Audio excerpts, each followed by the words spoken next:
saliendo de la casa. Como antecedentes familiares, padres con antecedentes de asma y madre con eczema atópico. Pregunta.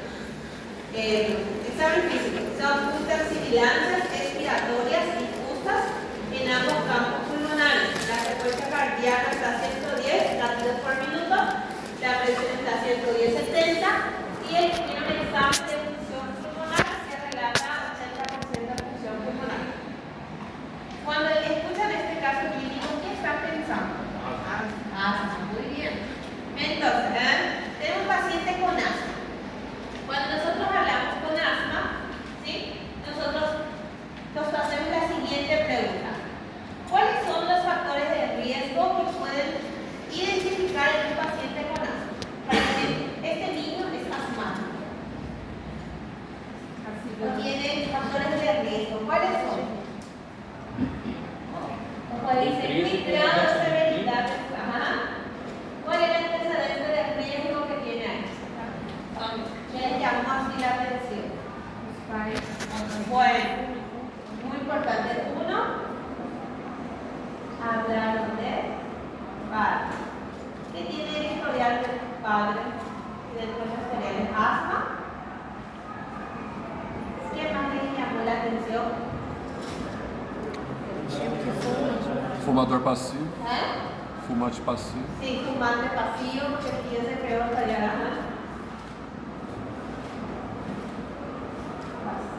¿Qué más le llamó la historia?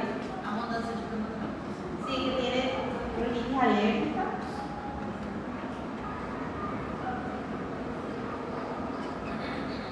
¿Qué más le llamó? Limitación de actividades. Bien.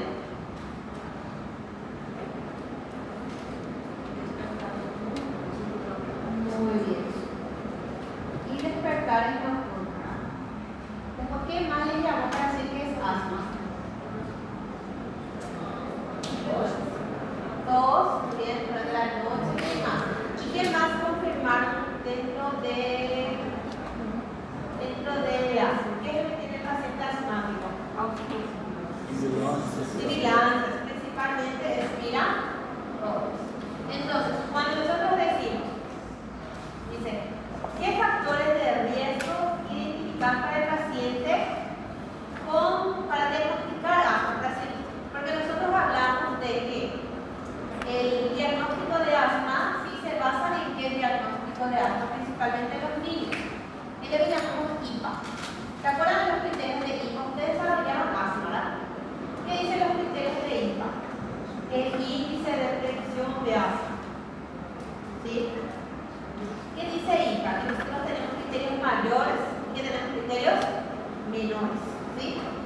¿Por qué? Porque en un niño, ¿sí?, menor no se puede realizar todo el tiempo la espirometría con broncodilatadores para diagnosticar asma.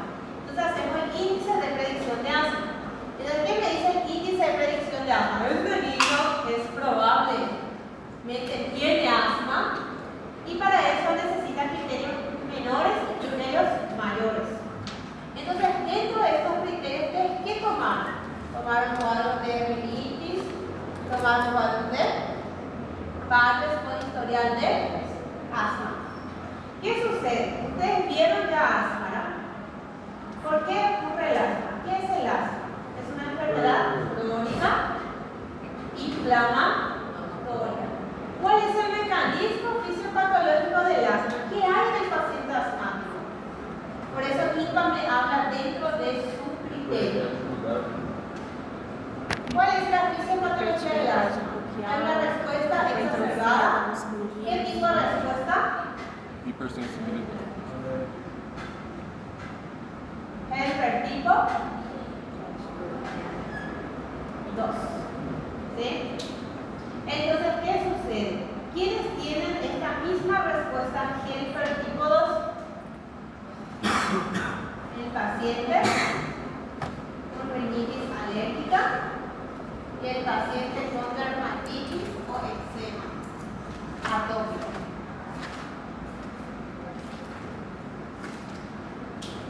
Cuando nosotros hablamos del asma, el asma entra dentro, ¿sí?, de lo que nosotros hablamos, ¿sí?,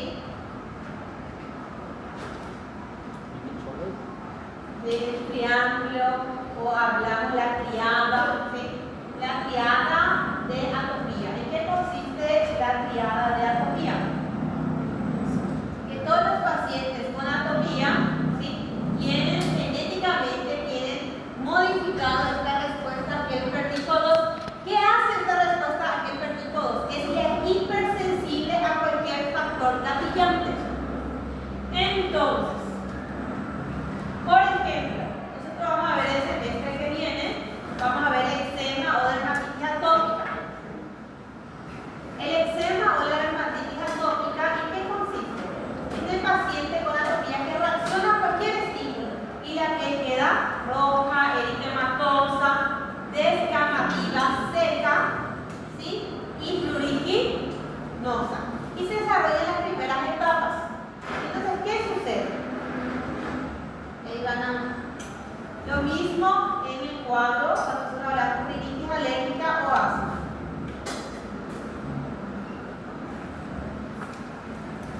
Ahí les voy a mostrar.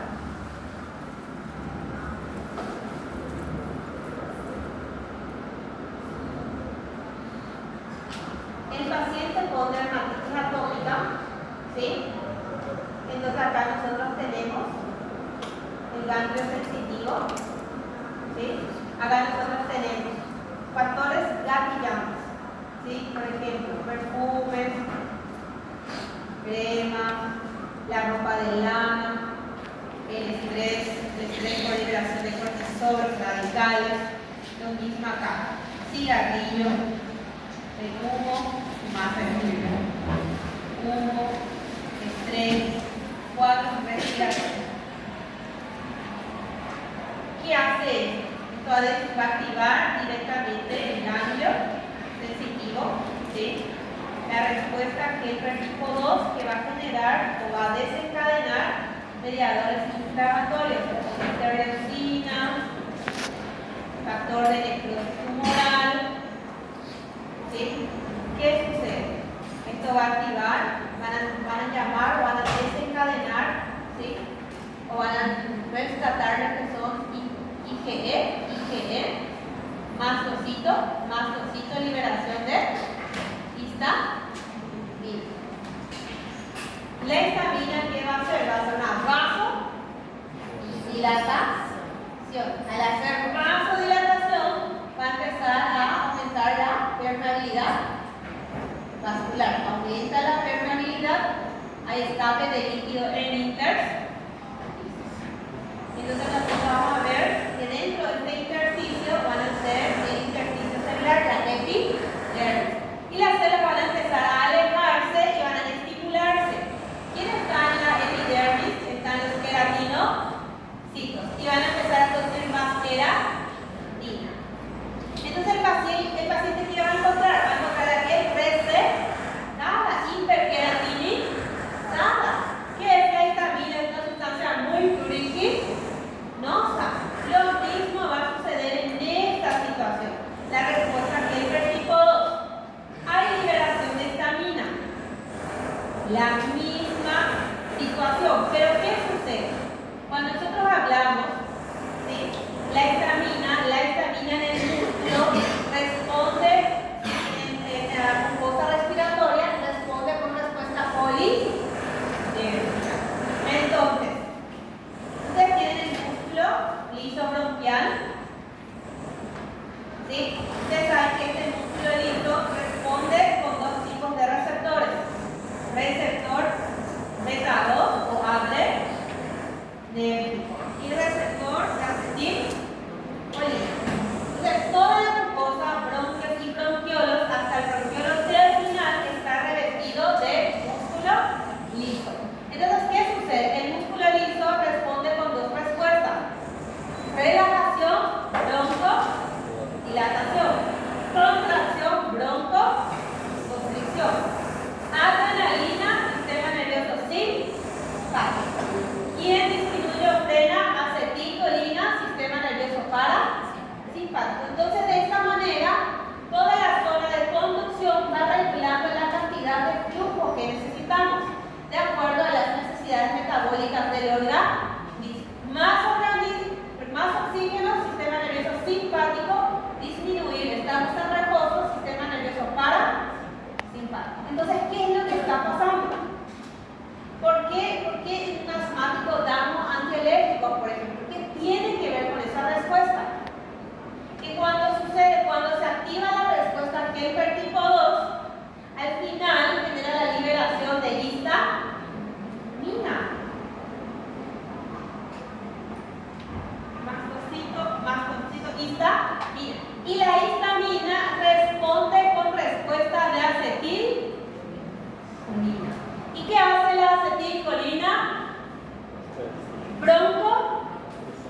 posición. Y el paciente empieza a tener dificultad respiratoria. ¿Y qué hace la acetilcolina? La acetilcolina no solo contrae el músculo liso, sino que la acetilcolina, el sistema nervioso parasimpático, se encarga de todas las secreciones. Aumenta entonces la actividad de las secreciones. Entonces el paciente tiene broncoespasmo y tiene broncorrea. ¿Sí? Entonces, nosotros tenemos broncoespasmo y aumento de las secreciones bronquiales, es conocido como broncorrea. ¿Sí? Por eso en el paciente asmático nosotros no solo escuchamos sibilancias, sino que es capaz de escucharse. ¿Qué otro estertor tenemos? Por eso el paciente asmático se escucha tanto roncos como sibilancias. Y el paciente asmático tiene expectoración. ¿Qué tipo de expectoración va a ser? Por liberación de histamina. ¿Va a ser purulenta? No. ¿Qué tipo va a ser? Es claro. ¿Sí? De aspecto perlado. ¿Sí? Es como si fuera que van generando pequeñas burbujas. Eso relatan los pacientes. Eso me hace diferenciar de otro cuadro respiratorio. Ahora bien, cuando nosotros hablamos, ¿sí? Esto también ocurre en la rinitis alérgica. La rinitis alérgica, ¿qué pasa? Se activa la respuesta Helper tipo 2, IgE, histamina, acetilcolina. Y el paciente tiene rinorrea, tiene secreciones lagrimales activas. Entonces, ¿qué sucede? Esto se conoce como triada de atopía. ¿Por qué es importante saber la triada de atopía? Porque la triada de atopía me va a decir, ¿sí?, que yo no solo necesito un antecedente de asma, ¿sí?, para decir que el paciente, el hijo probablemente va a ser asmático. La triada de atopía me dice que yo no necesito solamente antecedentes de eczema para que mi paciente tenga eczema atópico, el hijo tenga eczema atópico, sino que dentro del historial me dice algún padre, madre o padre con historial de atopías. ¿Qué quiere decir? ¿Tenés antecedentes de rinitis alérgica? ¿Tenés antecedentes de eczema? ¿O tenés antecedentes de asma? Es muy probable que tu hijo también desarrolle una de las triadas o todas las triadas. ¿Puede una persona desarrollar todas las triadas? Sí, puede desarrollar todas las triadas. Y ese paciente es lo que nosotros siempre le tenemos en cuenta. Por eso cuando preguntamos, ¿sí?, fase 0, 5, 10. Cuando nosotros hablamos de la triada atopía, ¿sí?, nosotros tenemos edades de comienzo. La edad de comienzo, la activación, respuesta Helper tipo 2, principalmente inicia en la piel. Entonces, el paciente que tiene dermatitis o eczema atópico inicia, ¿sí?, en los primeros años de vida, los primeros 5 años. Eczema o dermatitis atópica. Les voy a mostrar cuál es el eczema o la dermatitis para que tengan un poquito el mente. Así vamos a poder irnos más allá. O si no, siempre se quedan en uno.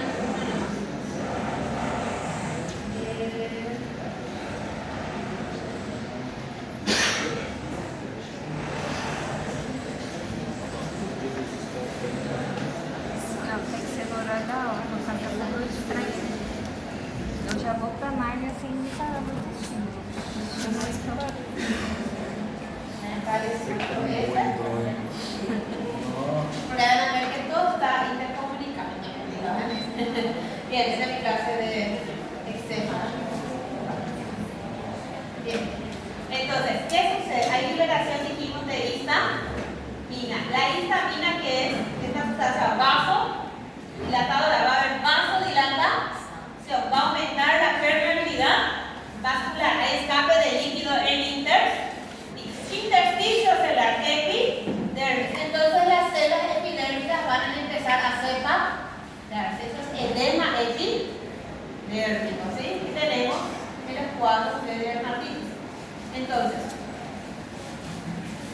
cuando nosotros hablamos, ¿sí? Acá está. Cuando nosotros hablamos de dermatitis atópica, ¿qué sucede con la dermatitis atópica? Atópica responde a la triada de atopía. ¿Qué nosotros tenemos? Una respuesta Helfer tipo 2, que genera la liberación de mediadores inflamatorios. Al final, ¿sí? El mediador inflamatorio va a generar la liberación, ¿sí? El rescate de IgE, mastocito, liberación de histamina, vasodilatación y prurito. ¿Qué es lo que nosotros vamos a ver? ¿Sí? Esta vasodilatación va a hacer que aumente la llegada del flujo de sangre. El paciente va a tener lesiones eritematosas. Este aumento de la permeabilidad vascular va a hacer que se afecte los queratinos. Y el paciente va a tener hiperqueratinización, lipoelipacción. ¿Cuándo ocurre el primer episodio? Ocurre dentro de los primeros años de vida, para que se cumpla la triada grave de atopía, ¿sí? Entonces el paciente, ¿sí?, va desarrollando, ¿sí?, lesiones simétricas, eritematosas, ¿sí?, descamatías muy pruriginosas. ¿Por qué son muy pruriginosas? Porque se libera histamina. ¿Sí? Tiene el adulto se va presentando, ¿sí? Y se desborda de esta manera, ¿sí? Lipoinfacción. Esto le voy a mostrar más adelante. Bueno, de otro semestre vamos a ver, ¿verdad?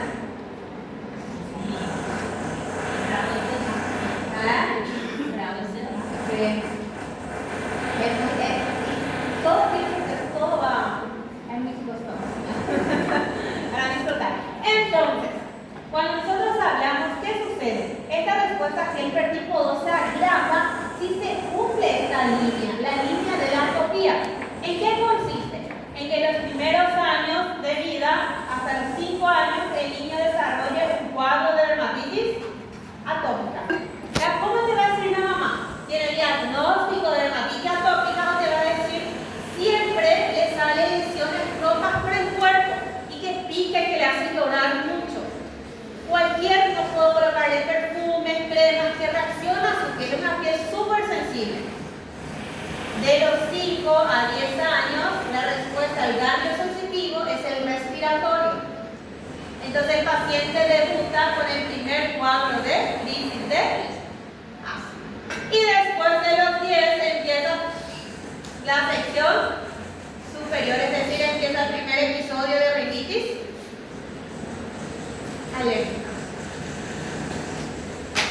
El paciente que tiene asma o que tiene eczema, siempre vamos preguntando este circuito. Si el paciente desarrolló en los primeros años, primero eczema, después de los 5 asma y después de los 10 rinitis alérgica, es un paciente más grave. ¿Por qué va a ser un paciente más grave? Porque va a debutar con una asma resistente al tratamiento o con una dermatitis atópica, ¿sí?, que lleven a cuadros de falla multiorgánica, que vamos a ver, que es la erythrodermia. ¿Sí?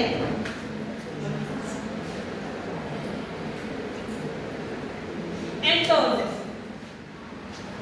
si esta respuesta Helfer es modificada, es genéticamente adquirida, ¿sí?, y con recesivo, ¿qué quiere decir que sea recesivo?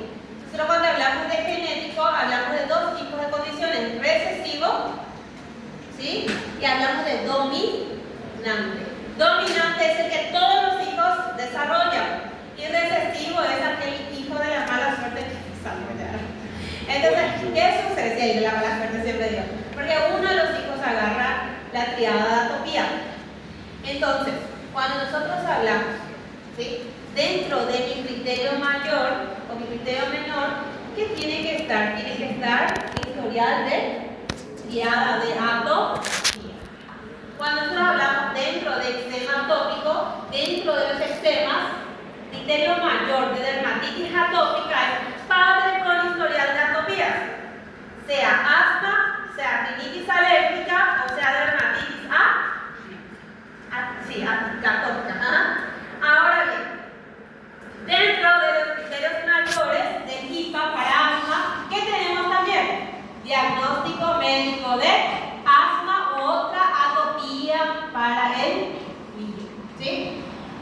Dentro de los criterios mayores dijimos que es una triada de atopía. No necesariamente tiene que estar historial de asma, sino que este niño que pudo tener antes del asma desarrollar dermatitis atópica. Muy bien, eczema o dermatitis atópica. Entonces ese es otro criterio mayor. Y otro es paciente que es hipersensible a cualquier alérgeno.